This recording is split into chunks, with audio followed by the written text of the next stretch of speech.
अच्छा बॉस, इस दौरान कभी आपको किसी से प्यार व्यार हुआ? हाँ हुआ है? बिल्कुल हुआ। क्या छुपाना है। देखो सेकेंड ईयर में हमारी एक गर्लफ्रेंड बनी थी। अच्छा। ठीक है, थोड़ा लॉन्ग डिस्टेंस रिलेशनशिप था, तो मिलना करना उतना नहीं होता था, लेकिन प्यार था, प्यार बहुत सच्चा प्यार था। तो अब देखो फर्स्ट ईयर में हम पढ़ाई में बहुत अच्छे थे नहीं, जैसे मैंने बोला फर्स्ट ईयर में किसी को कुछ समझ में आता नहीं है कि एमबीबीएस में करने क्या है, तो थोड़ा एवरेज ही रह गए। सेकेंड ईयर में अच्छे से पढ़ना होना होता है, बस पास होना है। सेकेंड ईयर में सोचे थे थोड़ी और अच्छे से पढ़ाई करेंगे, लेकिन फिर जैसे कहावत है ना, विनाश काले विपरीत बुद्धि, वो हो गया। ऐसे ही एग्जाम आ रहा था, लेकिन गर्लफ्रेंड बन गई। अब वो गर्लफ्रेंड दूर भी थी, तो एक तो मिलने की तड़प भी अलग थी, और दूसरी और आ रहा था फाइनल एग्जाम्स। ठीक है, फाइनल एग्जाम में क्या होता है, वो एग्जाम अगर फेल हो जाते हो तो एक मौका मिलता है पास होने का, अगर वो भी पास नहीं होता तो सीधे सीधे एक साल ड्रॉप हो जाता है।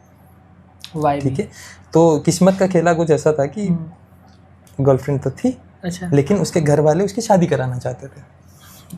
ठीक है, तो वो एग्ज़ाम के समय में ऐसा हो गया कि वो मेरे को बार बार बोलती थी घर वाले लड़का खोज रहे हैं, आज ये लड़का देखने आया, आज वो उसकी बात चल रही है।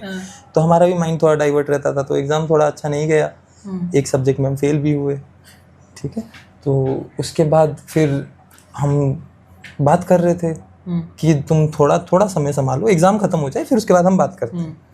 तो जैसे तैसे एग्ज़ाम ख़त्म हुआ, एग्ज़ाम के बाद हिम्मत दिखाई, मम्मी पापा को जाके बोला कि ऐसा है कि ये लड़की मेरे को पसंद है, लेकिन करना है मुझे शादी। तो हाँ बात तो की थी, लेकिन उस पर मैंने ये बोला था कि अभी जो है मेरे को शादी नहीं करनी है। मम्मी पापा भी ऐसे ही थे कि अभी तुम्हारी उम्र नहीं है, हाँ अगर तुम चाहो हम बात कर लेंगे, क्योंकि करियर बर्बाद नहीं होना चाहिए, बात करो। अगर वो इंतजार करने के लिए तैयार है तो ठीक है, जब तुम डॉक्टर बन जाओगे तब तुरंत शादी कर लेंगे, कोई दिक्कत नहीं है। तो वो भी उस मामले में सपोर्टिव थे। अब सपोर्टिव इतने तक थे कि उन्होंने उसके माँ बाप से तक बात कर ली, बात हो गई। मतलब दोनों के बीच में ऐसा सुलह हो गया कि देखो बच्चे पसंद करते हैं एक दूसरे को, इसमें बीच में नहीं आना है। हाँ इतना ज़रूर है कि अभी शादी हो नहीं सकती है, लेकिन अगर आप इंतजार करने के लिए तैयार है तो कोई दिक्कत नहीं है हमको। तो ठीक है, एक बार के लिए मान भी गए। अब आगे सुनो, एक बार के लिए तो वो मान भी गए, ठीक, लेकिन उसके बाद लड़की के रंग बदलने लग गए थोड़े। अच्छा, तो फिर क्या होने लग गया, वो बात करना छोड़ दी, डर डर के बात करती थी, कुछ और दिक्कत हो रही है। अब टाइम आ गया, लगभग फरवरी का टाइम आ गया 2016 के आसपास, तो अचानक से जो है उसने बात करना छोड़ दिया। अब हम तो क्या सोच रहे हैं कि मम्मी पापा से बात हो गई, उनके मम्मी पापा से भी बात हो गई, मिलने वाला प्लान चल रहा है, कभी मतलब समय मिला के मिलेंगे, बातें आगे बढ़ाएंगे। और उसने मेरे को टोटली ब्लॉक कर दिया, हर जगह से, सारी सोशल मीडिया में सब जगह पे ब्लॉक कर दिया। कॉल नहीं उठा रही, कॉल लगा नहीं पा रहा हूँ। फिर मेरे को एक दो दिन बहुत उसके दोस्तों से भी पता किया, मेरा भी दोस्त था, उसको बोला जाके पता करो क्या चक्कर है। तब उसने जाके बोला कि भाई उसकी तो शादी हो गई। शादी हो गई? मतलब परसों तक वो मेरे से बात कर रही है और शादी हो गई। अब उस समय समझ में आया थोड़ा बहुत कि ये गलत हुआ, लेकिन उस समय हमको अपना करियर बचाना बहुत ज़रूरी था। जैसे मैंने बताया कि एक सप्लीमेंट्री लग गई थी मेरी, तो उसके लिए पढ़ाई की, जैसे तैसे पढ़ाई की। मान लो दिल में खंजर कोई चाकू मार रहा है, लेकिन फिर भी उस दौरान भी हम पढ़े जा रहे। तो जैसे तैसे एग्ज़ाम हुआ, एग्ज़ाम पास भी हो गए, अच्छी बात।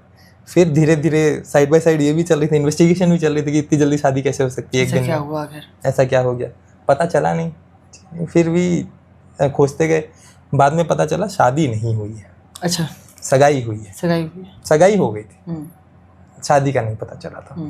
फिर शादी हुई अप्रैल में, लगभग सगाई के 2 महीने बाद शादी हुई उसकी। अब इसमें मेरी मम्मी मज़े लेने में बहुत आगे। अब मम्मी क्या थी, उसके साथ फेसबुक में ऐड हुई। अच्छा, फ्रेंड रिक्वेस्ट मतलब एक्सेप्ट हुआ था, दोनों ऐड थे।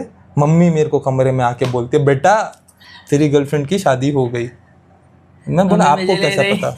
मम्मी मजे ले रही। मैं बोला आपको कैसे पता? वो बोली उसने फोटो डाली है फेसबुक पे, देखो ये देखो। मैं बोला ठीक है अब क्या कर सकते हैं। अब मेरी मम्मी चिढ़ाने के लिए मेरे को बोलती, बेटा अब तो तू गाना गा, तड़प तड़प के इस दिल से आह निकलती रही।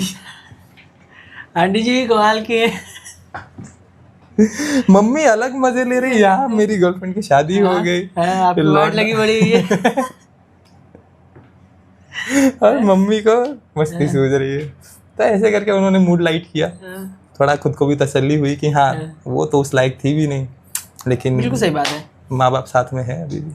आपने कोशिश नहीं की पूछने की उनसे कि ऐसा क्या हुआ जो आप आपने देखो ऐसे- उस पे जो है ना, एक तो वो होता है कर्मों का फल लोगों को मिलता है अच्छा। जरूर, ठीक। अब उसमें एक तो सेगमेंट ऐसा है कि जब मैं उससे बात करता था, जब वो एक्चुअली मेरी गर्लफ्रेंड थी, तो वो एक लड़के का बताया करती थी। अच्छा। उसके मोहल्ले का ही लड़का था, लेकिन वो बोलती थी वो ऐसे नेचर का अच्छा नहीं है, दारू सिगरेट दोस्त आवारागर्दी यही सब में रहता है वो। तो जब मैंने फोटो देखी, शादी तो उसी लड़के से हो गई। अब क्या बोलूंगा मैं, उसके बाद तो बस मैंने चलिए बस इंतजार ठीक है। किया। जाइए जहाँ जाना है। जहाँ जाना है जाओ, मेरे को पता है आएगा कुछ, तो मेरा समय भी आएगा। मतलब तो फिर कुछ महीनों के बाद क्या हुआ, वो मेरे को मैसेज करना शुरू किया। शादी हो गई, लेकिन 3-4 महीने के बाद उसने मैसेज करना शुरू किया वापस। तो मैं देखा आ गया कर्म का टाइम, अब मज़े लेने का टाइम है। उसने जो मेरे को सताया उसका हम मज़ा लेंगे। पहले मैंने कोई रिप्लाई नहीं दिया, फिर वो मेरे दोस्तों को बोलने लग गई कि बात करा दो, ठीक है। बात की है, फिर दोस्तों को भी बोल दिया तुम लोग बस मैसेज देख के छोड़ दो, रिप्लाई नहीं करना है, नहीं तड़पने दो उसको। फिर जैसे तैसे कुछ समय बीता, महीना 1.5 महीना, हर दिन मैसेज, लेकिन समय बीता। उसके बाद मैंने देखा चलो ठीक है, अब मस्ती का टाइम हो गया, अब पूछ लेते हैं क्या हो रहा है। पूछा उससे, मैं बस ये जानना चाहता था कि उसको कोई गिल्ट है या नहीं। मेरे को उसके साथ आना नहीं था दोबारा। मैंने बस ये सोचने की कोशिश की कि तुमने किया क्यों ऐसा। उसने बोला बस तुम अपना सोच रहे हो, मेरा क्या हुआ, मेरे साथ क्या बीती, तुमको कोई फर्क पड़ता है। मैंने बोला तुमने मेरा दिल तोड़ा, मेरा एग्जाम बर्बाद किया, मेरे करियर के बस एकदम ऐसी तैसी कर दी, ऐसी तैसी होने वाली थी, और तुम मेरे को पूछ रहे हो मैं तुमको समझूं। अब ये तो वो हो गया उल्टा चोर कोतवाल को डांटे। ठीक है। अब एक तो बहुत अच्छी शायरी है वो मेरे को याद आ रही है। मतलब उस समय मैं अपने नेचर से पूरा विपरीत हो गया था। मैं एकदम शांत स्वभाव का आदमी, लेकिन एक तो कहावत है ना, मुमकिन है सूरज ने की होगी चांद से मोहब्बत, इसीलिए चांद में दाग है। मुमकिन ये भी है क्या पता चांद ने की होगी बेवफाई, इसीलिए सूरज में आग है। ठीक, वो आग आप में दिखता है, वो आग हमें आ गई थी अब, तो हमने बड़ा मजा लिया उसका। अच्छा। उससे बात तो नहीं की, लेकिन लाइफ में जो होता है अच्छे के लिए होता है। बिल्कुल होता है। ऊपर वाला जो भी करता है बिल्कुल एकदम परफेक्ट करता है, एकदम। आपको कभी परेशान होने की जरूरत नहीं है, कभी चीजें को भी ऊपर नीचे हो जाए। अगर तुम्हारे साथ बुरा हुआ है और वो तुमको लगता है गलत है, सही मायने में गलत है, तो उसका तुमको फल मिलेगा जरूर। जिसने तुम्हारे साथ बुरा किया उसको फल मिलेगा, और जो तुम्हारे साथ बुरा हुआ उसके बदले अच्छा भी होगा। बिल्कुल ठीक है, इतना बस समझे रखो, बाकी सब सही रहता है। अच्छा, वो आपका अब तक का सबसे मेमोरेबल मोमेंट क्या था जो आपको अभी भी याद हो? मेमोरेबल, आप देखो एक तो डॉक्टर के लाइफ में ना बहुत सारी चीज़ें मेमोरेबल होती है। अच्छा। सबसे पहले जब वो मेडिकल कॉलेज में घुसते हैं, जब वो डॉक्टर बन जाते हैं, MBBS पास कर लेते हैं। मैं तो फॉरेन से भी पढ़ के आया हूँ, तो मेरे को एक तो यहाँ पे इंडिया में प्रैक्टिस करने के लिए एग्ज़ाम देना पड़ता है। अच्छा। FMG एग्ज़ाम बोलते हैं उसको, वो पास करना, फिर MD सीट लेना, अपना पहला पेशेंट ठीक करके घर भेजना, किसी की कोई तुमको आके बोलो कि डॉक्टर साहब आपकी वजह से बच्चा ठीक है, पेशेंट ठीक है, तो वो सब मेमोरेबल्स मोमेंट्स बहुत सारे होते हैं। लेकिन एक मोमेंट, अच्छा, जो मेरी लाइफ का सबसे मेमोरेबल है, क्या था? ठीक है, वो था जब मैंने पहली बार अपने पापा के साथ चीयर्स किया। अच्छा, पापा के साथ चीयर्स करना, ये एक ऐसा मोमेंट होता है जो बहुत कम बच्चों को अपनी जिंदगी में देखने मिलता है। भाई कौन अपने पापा के साथ चीयर्स करेगा? कौन करता है? और कौन पापा कराएंगे? कौन पापा कराएंगे? क्या था सीन? अब उस समय क्या था, मेरा बर्थडे वाला दिन था। अच्छा। होगा आज से लगभग 5-6 साल पहले का। अच्छा। तो मम्मी गई हुई थी इंडिया, अपने ननियाल, अपने मायके गई हुई थी। तो हम लोग घर पे अकेले थे। मैंने रात को पूछा पापा आज जन्मदिन है, कुछ हो जाए? बोले हाँ ले आ। ले आ, क्या पियोगे बताओ, ले आओ कैच करते। तो खोला हमने, फिर उसके बाद मज़ा आया भाई। पिता के साथ पीने वाला, जो वो पीने वाली बात नहीं है, बात होती है मोमेंट शेयर करना पापा के साथ। ठीक है, गलत सेंस में नहीं लेना, एक तो मोमेंट शेयर करने वाली वो बात होती है जहाँ पे आप पापा के फ्रेंडशिप के लेवल पे आ जाते हो।